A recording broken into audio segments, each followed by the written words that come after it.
তো ভিউয়ার্স, শীতের সকালে গ্রামের দৃশ্যটা অন্যরকম, খুব সুন্দর। এই যে গ্রামের রাস্তা, এটা হলো আমাদের নেত্রকোনা জেলা মদন টু কালিয়াজুড়ি সাবমার্সেবল রোড।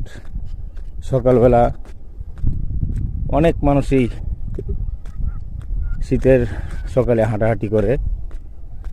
আমিও আসলাম একটু ঘুরতে, তাই অনেক কুয়াশা, তাই একটি ভিডিও করার চেষ্টা করলাম আর আপনাদেরকে দেখাইলাম যে শীতের সকালে গ্রামের দৃশ্যগুলি কেমন।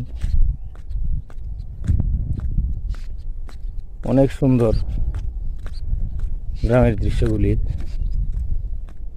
যা বলার মতো না। এই যে পাশে সরিষা